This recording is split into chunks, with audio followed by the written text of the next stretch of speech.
Hi everyone, it's Ayola Sunday here, and we're here again to talk about the truth about success. And this is going to be the last series we're doing at the end of this year. And I just want to say that we've got an exciting guest for you today, and it goes with the season. It's my pastor, and Martin is the head leader, one of the leaders at the Rising Brook Church. They have several locations as well. They do a lot of charity work, and they work with the government. I mean, there's so many things, but I thought, wouldn't it be great for us to get a perspective about success from this angle, from someone who's from the church? And it's important that we get that balance, so we understand that. Martin is married to Bev. They have 2 kids. And so I'm going to bring Martin on. Martin, welcome to The Truth About Success. Hi there, Io. Great to be here. Thank you for having me. Great. And I remember we having, where was it? It was Stafford in the park, and we had a tea, and we were having a conversation. And I thought, wouldn't it be great and to have this interview with you, because we talked about so many things. So thank you for being here today. And we just wanted to understand, so as the senior leader at the Rising Brook Church, was that always your calling? That's a good question. Yes and no. It's funny because I was actually, this church that I'm in now, I was brought up in as a kid. So I knew all the people, and there was something happened when I was a child and even as a teenager where I thought, you know what, I want to do something spiritual. I found faith. I wanted to explore it, pursue it. So in some ways, it's like a destiny thing. In other ways, as I was growing up in the church, I thought, oh, this is so boring. I really hate it here. And I moved to London. I had to get away from Stafford, the town where I'm living now, because I thought it's such a dull town. I moved away to London, was a student, and actually I pursued theatre. But I still had I wanted to make a spiritual impact. So that was always been with me. I wanted to make, somehow bring something of what I see of the goodness of God into people's lives, into their experiences, where they're living, what they're doing. I ended up thinking, well, actually doing it through a church is not a bad thing, because you get all kinds of people, different stages of life. You're able to journey with them, whether it's in business or at home or at college or whatever it is. And actually I can do it there. So strange thing is, it's kind of gone full circle. I end up back in the same town at that church, still got that sense of mission, and I'm putting it into practice in church. So it's was it a calling? I didn't think it was, but I ended up there. And you've been with Rising Brook now quite a few years, haven't you? Yeah, 23 years actually. Yeah, long time. And it's funny, we met with somebody who introduced me to you, and I did a Salamaster presentation to you. And we didn't know the years on, I'd end up moving into the neighborhood and coming to the church. That's right. Yeah. I mean, that was a long time ago. That was probably 17 years ago or something. Really long time ago. Yeah. It was, yeah. What a small world. What a small world. So tell us a little bit about your childhood. Well, like I said, I was brought up in Stafford, a very secure home. I was mum, dad, brother, sister, very secure. I think my mum, her upbringing had been a bit bohemian, a bit insecure. So she was a quite risk averse, I think. So it was, she was a teacher. My dad was an engineer. He kind of designed a whole load of systems to enable huge amounts of power to be transmitted over long distances and without blowing up cities and towns and stuff. But in the home, it was quite calm.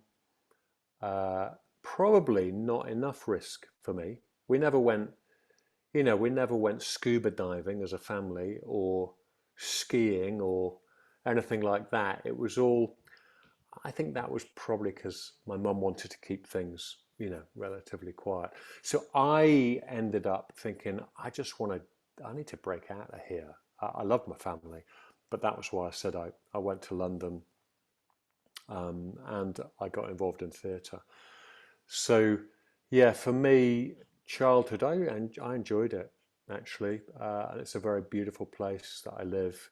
But there was something in me, some itch in me that grew as I grew, going, I want a bit more than just what I've got here in my family. I want to find some more things, taste some more things. So, yeah, that was it. And our topic, thanks for sharing that. Our topic today is about the truth about success. And I think one of the truths is about finding your calling in life. And you've obviously found yours. What would be what's your perspective on success, on being successful? Yeah. I think it's something about pursuing a vision that that is based in your values, who you are, what you value, what you're about. When you pursue a vision that is connected and expresses your values, then I think you're going to be successful. You are just going to be successful, but you have to have that. You have to see it, and you have to also know your values. You have to know them and be able to articulate them and stick with them. I think if you've got those two things, it's like values underneath and vision, sight kind of above. If you bring those things together, I think you'll be successful. And I think there's I met someone years ago. This was when I was in London. We'd started a little church. There were a load of kids in this church, teenagers, students. And one of the students was called Andy. He was about 20, 21. He got cancer. He was understandably very angry. He'd just finished university. He wanted to make a success of his life. He was very angry, and so I kind of brought him into the church. We looked after him. He got iller and iller, actually, even though we wanted him to get better. Strange thing happened in him is that as he got iller, he got through his anger, and he had faith. He had Christian faith, or he found Christian faith in it. And something happened in him where I realised he's lying on his bed in this hospital, can't do much, he can't achieve much. But it's like he had real success. He'd found it, and it was basically, he was very at peace. He didn't want to die, but he knew that he was going to die. I used to bring other teenagers to him, and they would just be amazed by him. They would be kind of in his presence. They'd be going, "What's going on here? This is like really special." So I realized that even though he wasn't going to achieve all the things that he'd wanted to as a kid, he died. He died, about 6 months later. He lived incredibly successfully in those last few weeks and months. I thought, gosh, what's that then? Well, I think it's because he found some values which were life is worth living, and I'm going to really live it even to the end. He had a vision, I think, that this is not the end. I've got something more to it, but I've also got people around me, and I'm going to live for the people around me, my friends and whatever. I'm going to make the most of this. And it's like, my goodness, this guy was really successful, even though it wasn't to do with what he'd achieved, and he hadn't earned anything. But you know what? He found it. He pursued it with every fibre of his being. He gave everything to this, just to living really well in those last few months. And I thought, gosh, he's really got it. So I think, although we often see the fruit of success might be some achievements, or it might be some wealth, or it might be, the things that you've made and created, and they're great fruit, visible fruit. I actually think it's to do with pursuing a vision that is based on values, and then you basically let everything else run accordingly, and it usually makes a massive impact. Even if you're like dying on a hospital bed, you make a massive impact.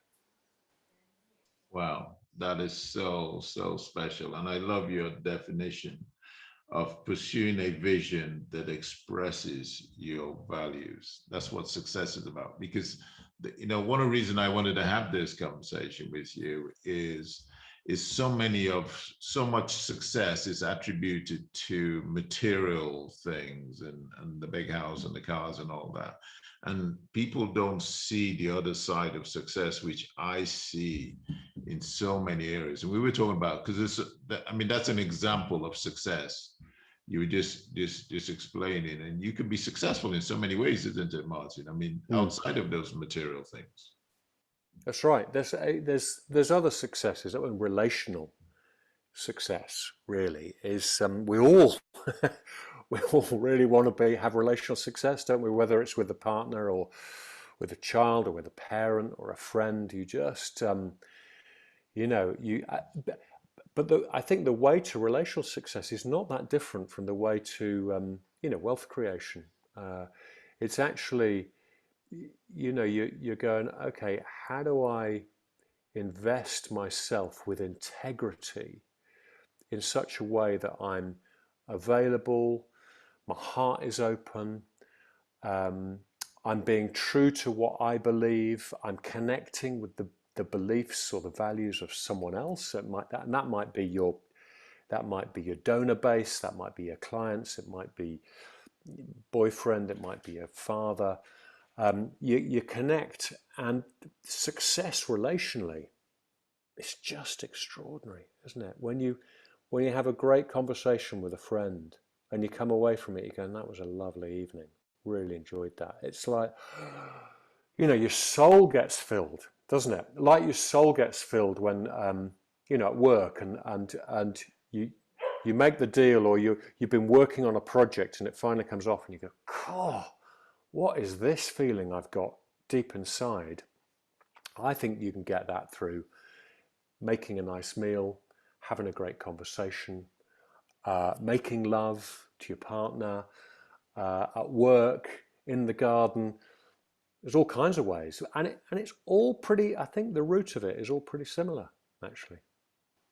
It is, and that's why we have, again. I know I'm repeating myself here, because I've tried to explain to so many people that success is not just one big boom, I've got this. It's thousands and thousands of little successes in so many areas that you just draw strength from, and just moves you on to the next level.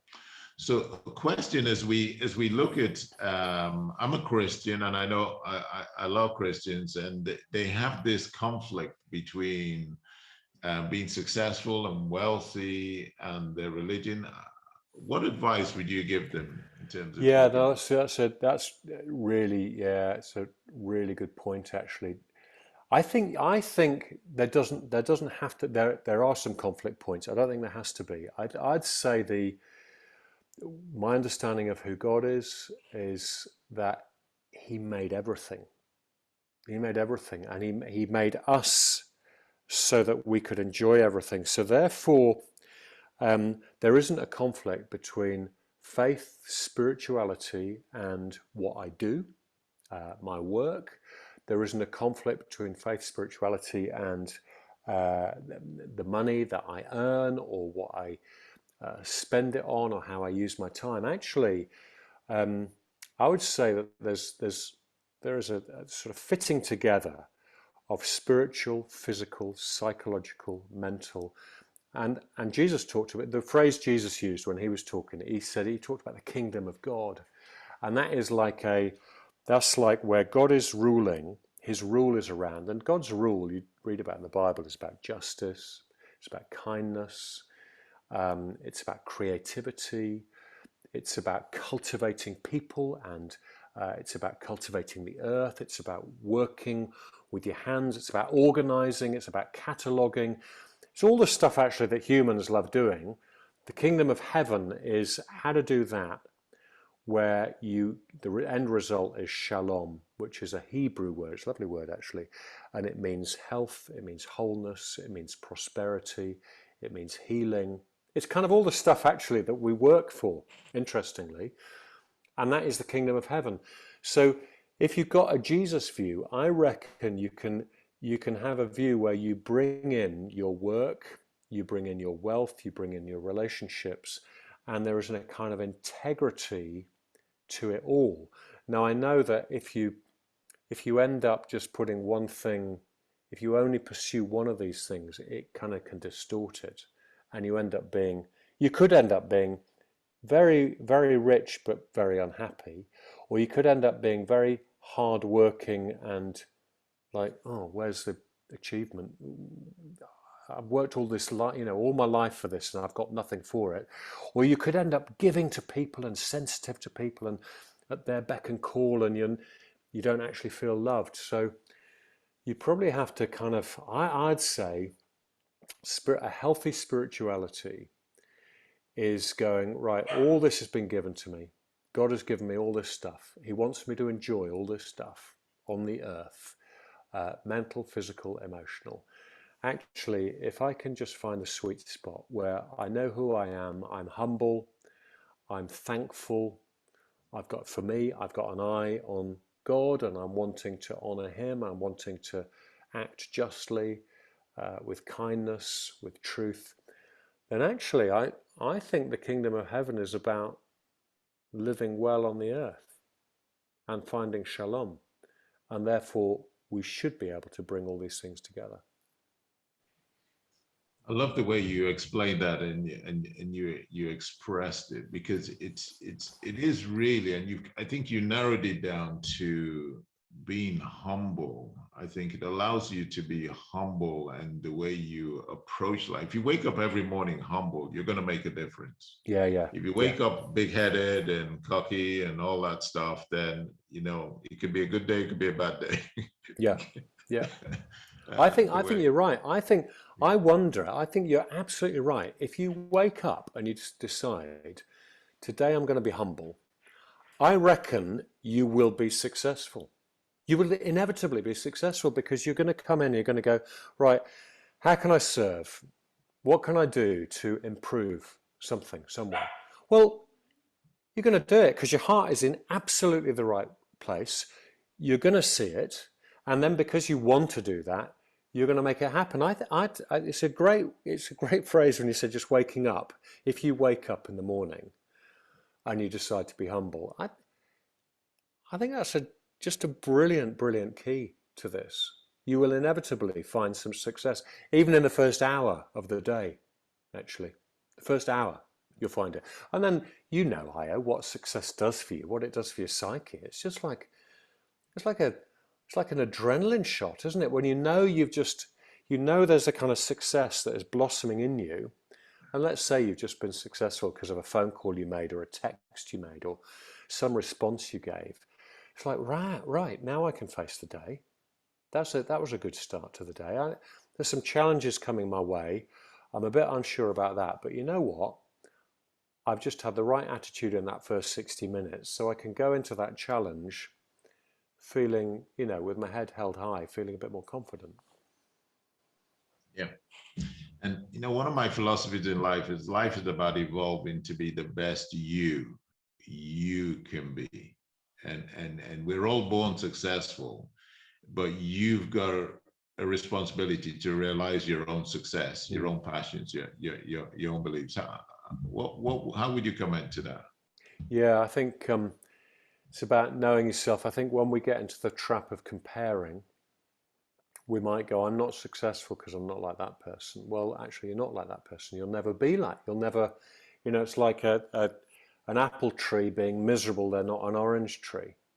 Well, there's no point in that, there's no point. I'm an apple tree. I'll never make oranges. But you know what? If I am me, and if I'm healthy as a tree, I will be fruitful. If I've got the right amount of sunlight, the right amount of water, the right soil, I can't stop myself making apples. I'll be fruitful. So I think it's probably, it's kind of knowing, who am I? What am I about? How do I tick? Where do I get fed? Where's the right refreshing, the water? What's if we use those metaphors, sunlight, earth, water, what does that look like for me? Where am I rooted? Who have I got around me? Where do I get the sunlight, I guess, the power from? If I'm healthy, in that kind of way, I will be fruitful, because I think that's just how we've been designed as human beings. I think you get rooted, get healthy, get fed, then you'll be fruitful. And so you probably need to know who you are, what your brand is, what your DNA is, and where you're positioned. And maybe you might need to change some positioning, or go, gosh, I need to be fed a bit more. I need to be refreshed a bit more. I need to be in the right place. I'm not quite in the right place, therefore I'm not quite being fruitful. I know who I am, and therefore I've got to make a move. So yeah, I think you're right. You need to know who you are, don't you? You do, and I What you're love that about. analogy of you're an apple tree, you're not an orange tree, so you can't be envious of the person Yeah. because you're not an orange tree. Whether you like it or not, you've been formed, you've got unique DNA, that's who you are. You've just got to evolve Yeah. there. But so when you think about this, you have people though that compare themselves, and we live in a world where I'm not good enough and I haven't got this and I wish I'd done that. What advice would you give to people who have Yeah. those sort of thoughts running around in Yeah. their mind? You know what? Well, I'm one of those, IO. Gosh, the number of regrets. When I go, oh, if only I'd done that, or if only I'd made that choice back then, or why did I miss that? And I've realized, this is like speaking for myself, but then I talk to others, I realize they're the same. Living in regret and disappointment just is so crippling. It cripples me. Um, I regret, and I've got every reason to regret. I go, oh, yeah, you didn't do this much. I'm right, So it's, in a sense, I'm right to have a regret, but then to live in it and to let it dictate my mood and who I am, to let it shape me, to let disappointment shape me, or even unforgiveness, that someone did this to me, and I can't get over it. I'm so annoyed at them. It just it just traps us. I realize that regret, disappointment, living in grief, living in unforgiveness, those things, they're like prisons. And I guess that's why I've pursued what I've pursued in terms of spirituality, because I think I've realized there's a way out of those prisons, so that I'm not going to get confined by them anymore. I'm not going to speak negatively to my spirit. I'm not going to let negativity rule. I want life to rule. And there's this lovely line, actually, it's about Jesus in the Bible. And he says, I came to bring life, and life to the full. I really like that. It's like, okay, yeah, it's not just I'm going to kind of go through the motions, like fullness of life, which means I'm not going to be trapped by these things. So therefore, yeah, I see it in myself, I see it in other people, um, and you got to deal with it. Just got to be honest with yourself and be able to speak to your soul when your soul is miserable or when you're angry, and be able to speak and communicate to yourself deep in the inner person and say, come on, soul, you've got to stop that. And if you need some help, then maybe that's the time when you cry out to, I'd say cry out to God, but you could cry out to other people as well around you. Go, I need some help here. I'm in the doldrums. Help me speak to my soul to get me out of this, so I can then be that person that I'm meant to be. And I, again, lovely words. I'm one of these people that I think that what I found is that when you lack that inner peace, it's hard to go and be successful, because you just question yourself and everything. And if you bring all the failures from the past into today, again, it's hard to go forward, and you've got to learn to let go. And that's where your faith comes in. Yeah. And I love the serenity prayer. God grant me the serenity to accept the things I cannot change, courage to change the things I can, and wisdom to know the difference.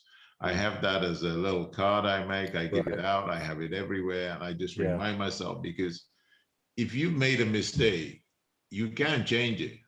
You can regret it, but you can't change it. You've got to Mm. learn to make peace. Yeah. So what advice would you give somebody to just say, how do they make peace, whether you're religious or not religious? I know obviously we got faith. What Mm. sort of advice would you say? How do you make peace with your past so you can be whole in the present and go forward? Yeah, I think that's good.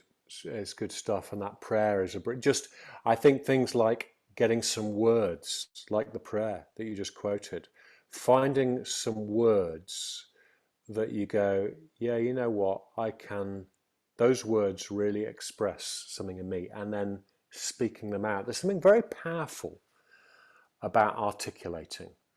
Um, and one of our problems is when we're confined and we don't have peace and it's all boiling away inside us, um, we don't express stuff. We don't express our pain.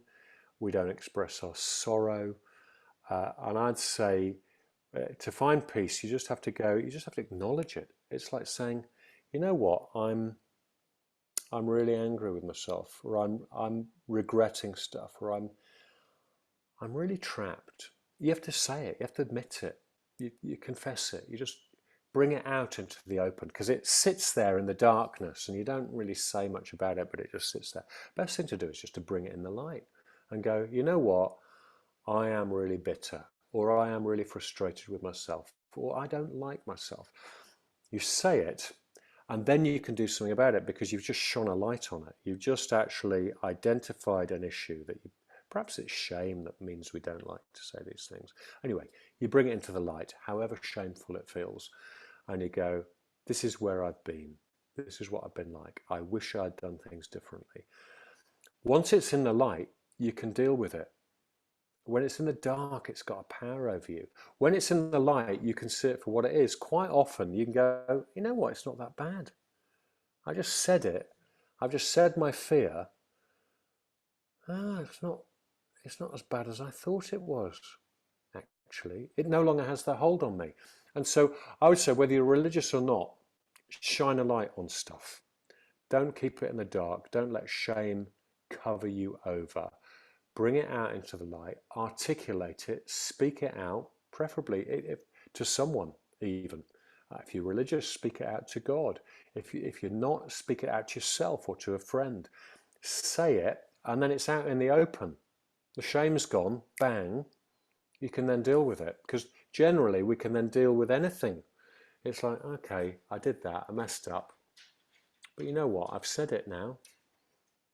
I've said it, I've admitted it. Great, now I can move on. That's so true because one thing I've learned to do is forgive myself. I mean, how important is that? Where you have to, but say it verbally. It is really, you know what, you messed up, and I forgive you. Mm. I forgive you. How important is it to forgive yourself? Yeah, yeah. I think forgiveness is a really important thing. I don't just say that as a religious teacher. Um, I say it because I think psychologically it's really helpful. We I think one of our big failings is we are so disappointed in ourselves that we don't forgive ourselves. We hold on to the unforgiveness. And when you hold on to unforgiveness, it's like you can't get free of it. That's why forgiveness is so good. If someone offends you, it stays there. You are offended by it until you forgive them. And I know it sounds counterintuitive because it's like, oh, but if I forgive them, I'm letting them off the hook. But basically, you're going to stay hurt by that offense until you let it go. So whether it's someone else or whether it's yourself, there's an offense that's been committed. It will get its claws into you and it will stay in you for as long as you let it. And the only way of releasing it is to go, I forgive. I forgive. And when you forgive yourself, which is, I think, one of the hardest things to do, actually, to forgive yourself, because we've all messed up, haven't we? We've all just caused such pain to ourselves or other people. You forgive yourself, and it's like, okay, I set you free. And you can speak to yourself, I set you free.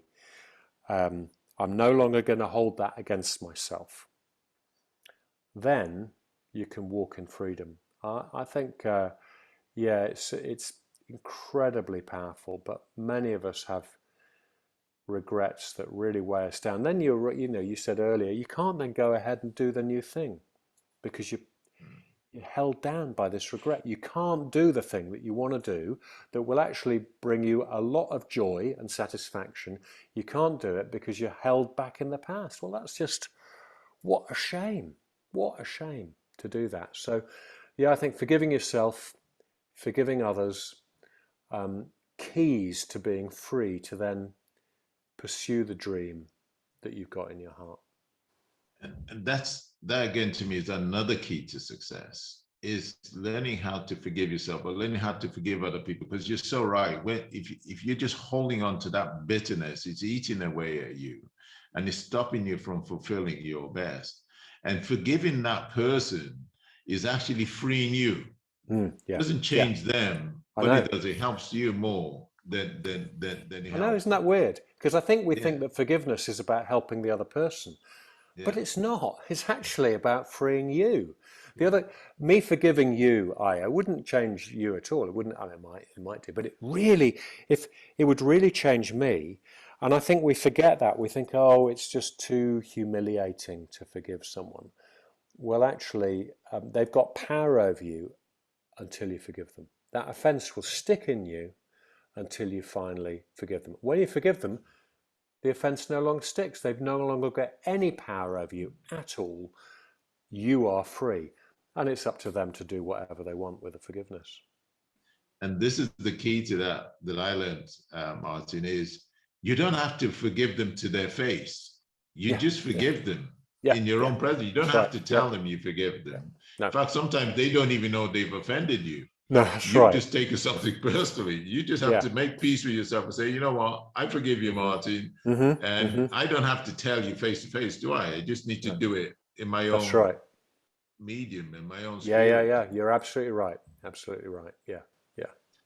So one of the key words that's very powerful is, for me, is the word faith.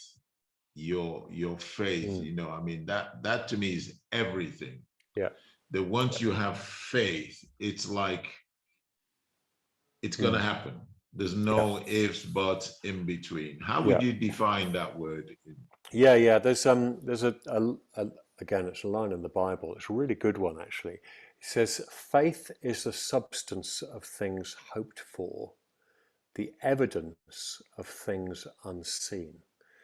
And I like it. The substance means faith is the substance is what you stand on. It's the thing, the substanding. It's what I'm standing on. Faith is the rock of the thing that you're anticipating, that you're hoping for. It's like I've got it, and I think faith is, there's something, it brings security. So it's like a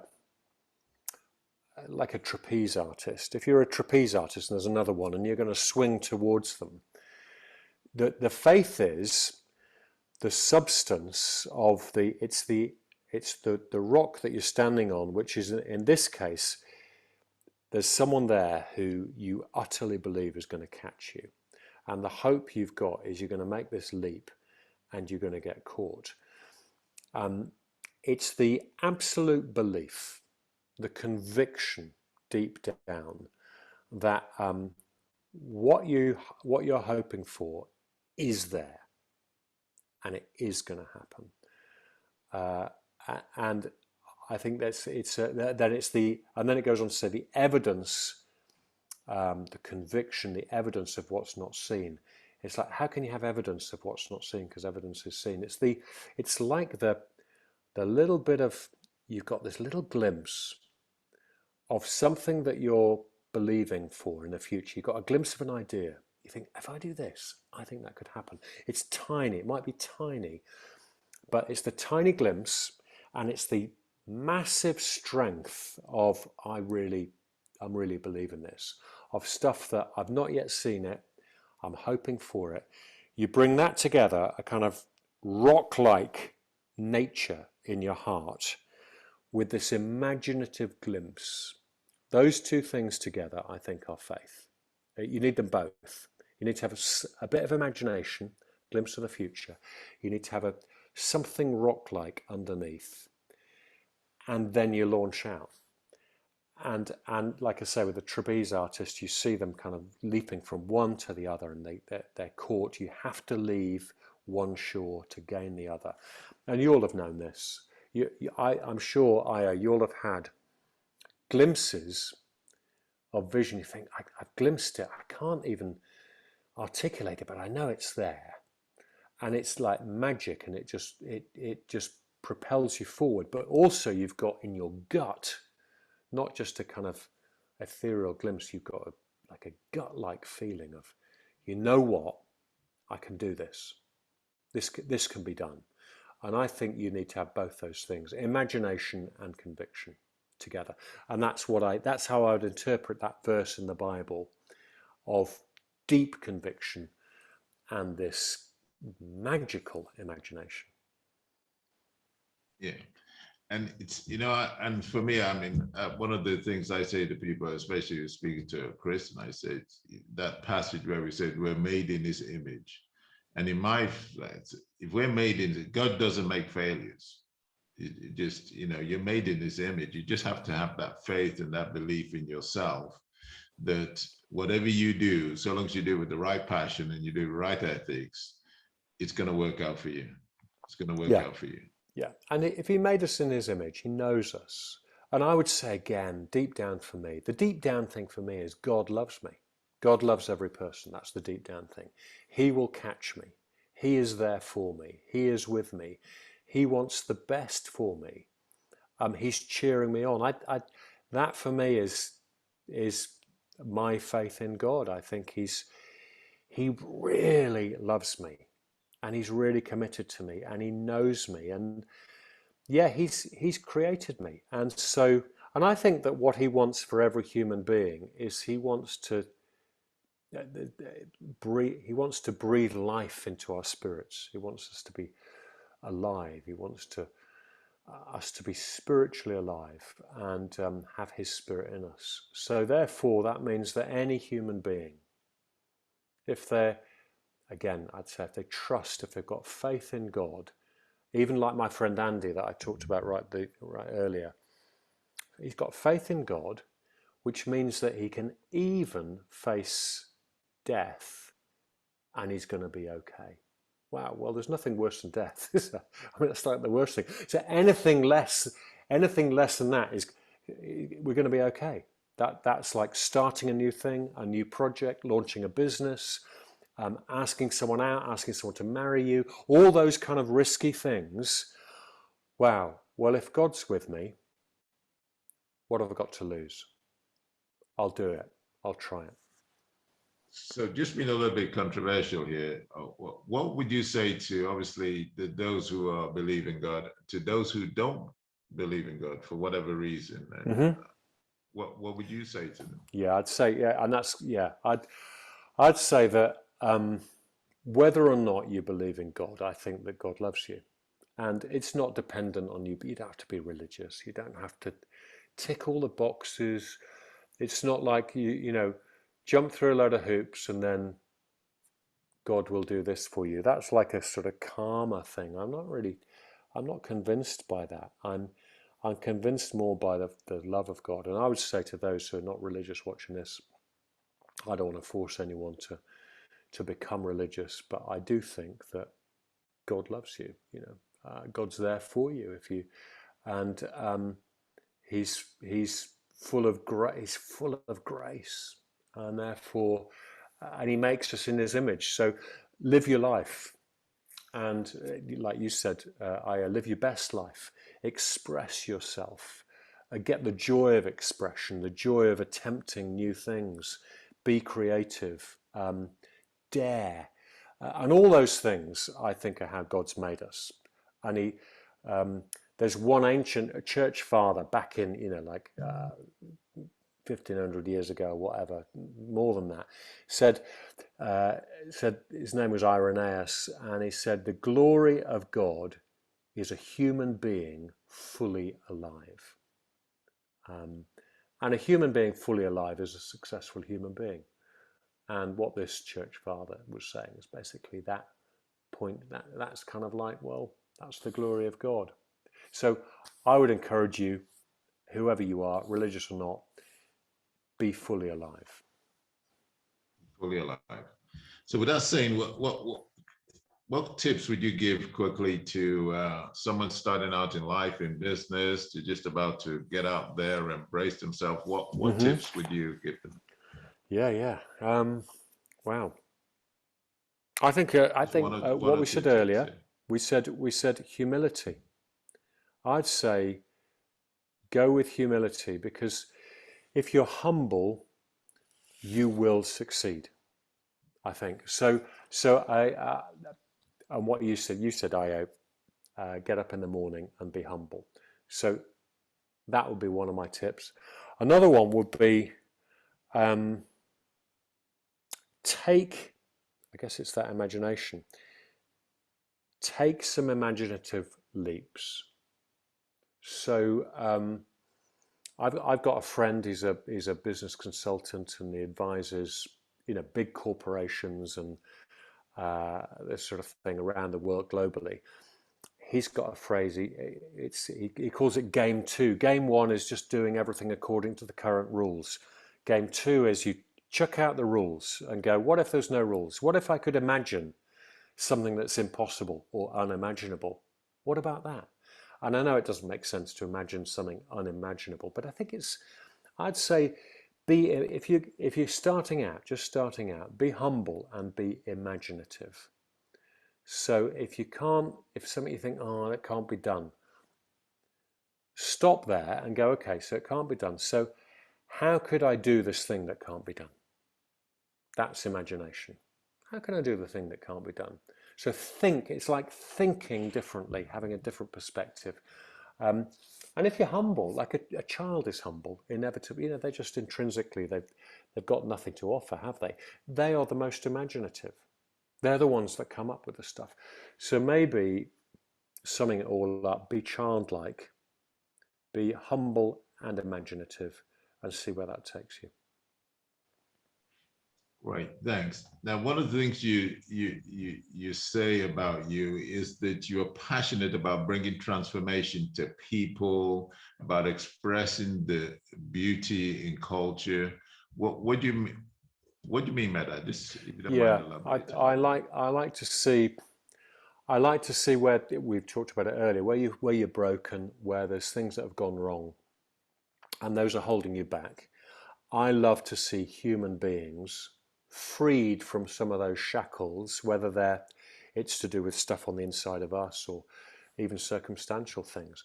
I love to see people transformed, so they're no longer bound by some of these things, but there's a freedom about their spirits where they go, okay, I'm at peace with myself, I'm at peace with other people. I, I can now get on with the job of living. I love that. I love to see places transformed. I've noticed there are certain places that over years have got condemned. Anyone who lives there doesn't think much of them. It's like the place is in this vicious cycle of never being able to break out. I'd love to see places become prosperous, not sit under a curse of, oh, that place has always been like that, but in health, in education, in business, socially, to sort of change and go from being condemned to being full of life. I like to see neighborhoods change. I like to see towns change, curses lifting off, new life appearing. I love that, and I'm committed to bringing that. And yeah, I like to see beauty. I love the arts. I love creativity. I love color. Um, I love expression. I love it when there is color around. There is a kind of vividness to someone or to what they're doing. A sort of joy. And so I want to bring joy. I want to sort of tap into where the creativity of people, and point out the beauty and go, did you see that? Sometimes you're driving along, aren't you? And then suddenly you realize there's a sunset or a sunrise as you're driving. You go, oh my goodness, that's amazing. And that feeling is like, oh, that's good. Or I've got a puppy. He's a year old. He's been barking a little bit while I've been doing this. Sometimes I watch him running along, and I go, oh, that's amazing. There's a beauty in that. And when I see it, I go, oh, and it makes a big difference to me. So what I like to do is point out the beauty of humanity, or the beauty of people creating things, or the beauty of success, and someone having done something and it's like, wow, that worked. I like to point to it, because then other people, they see it as well and they go, oh, love that, I could do that.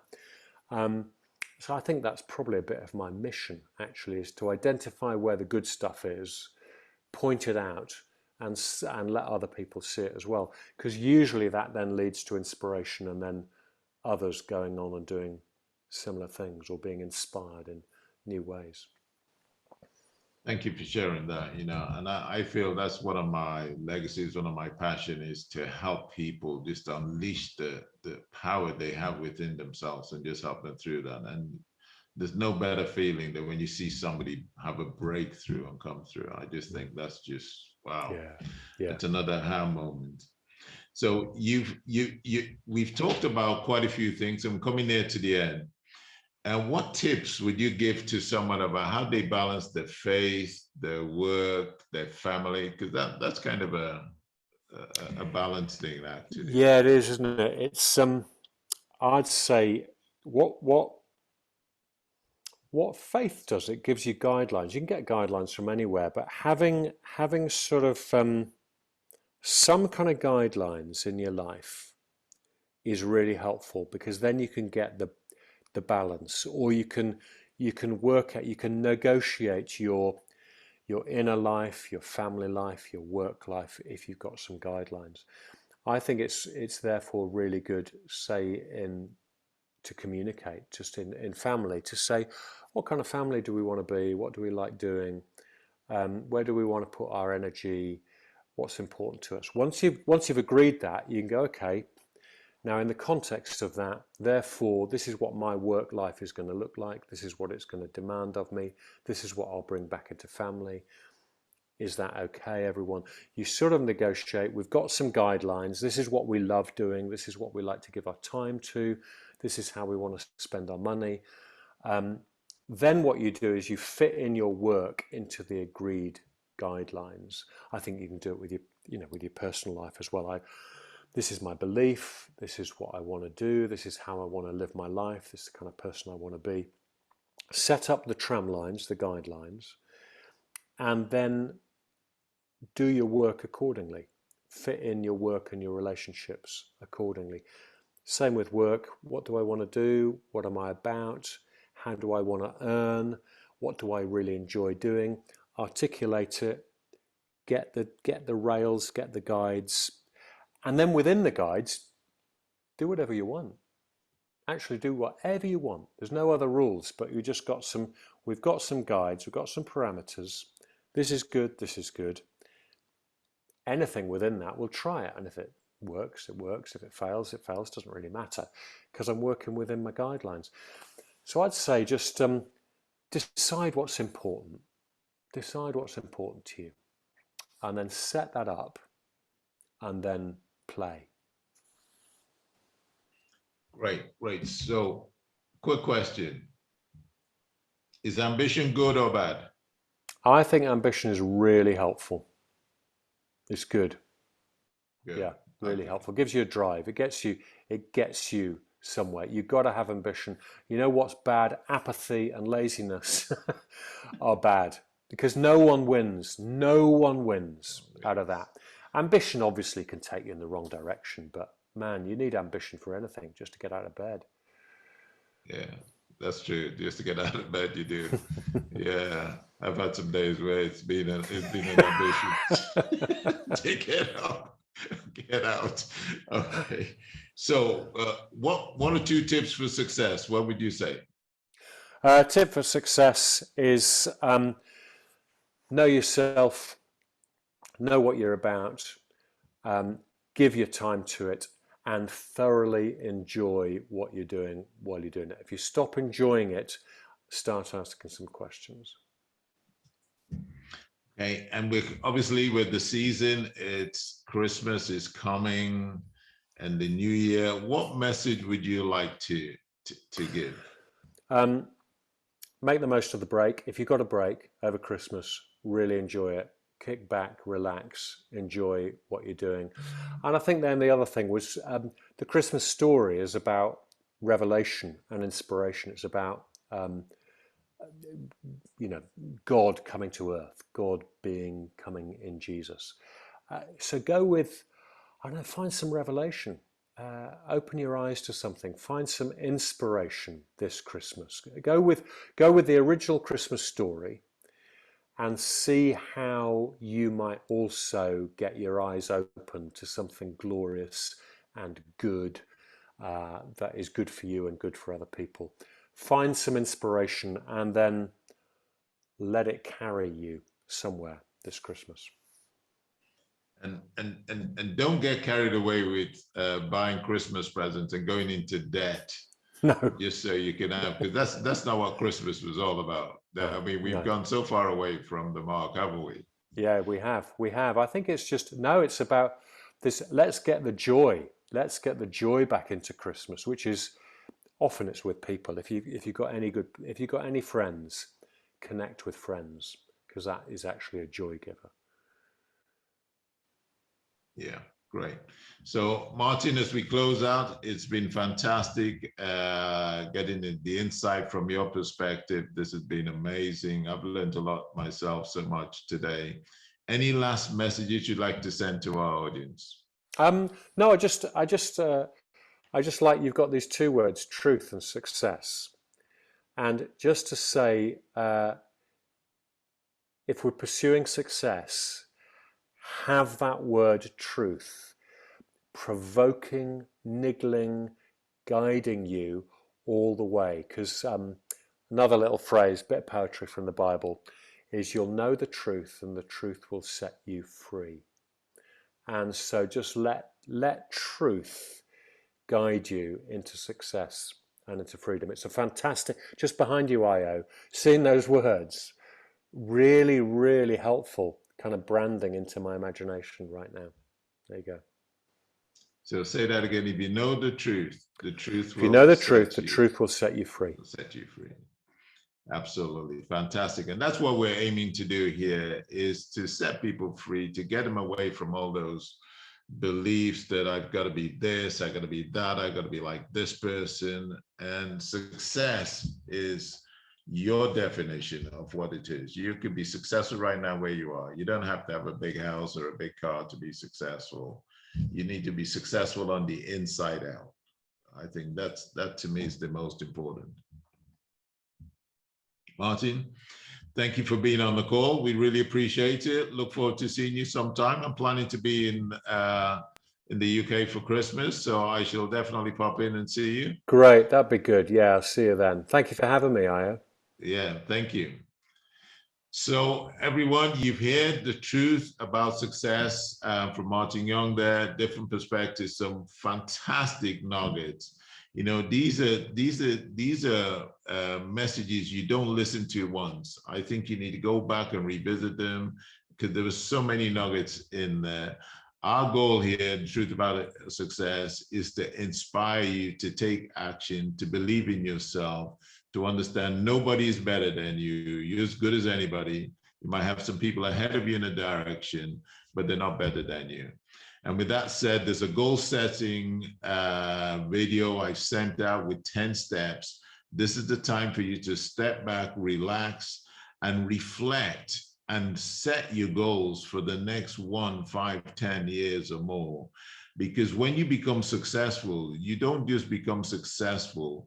You have this radiance about you that touches other people's lives, that gives them hope. You become a beacon of life. And that's what I believe we were meant to be, to reach out and touch as many lives on our way through.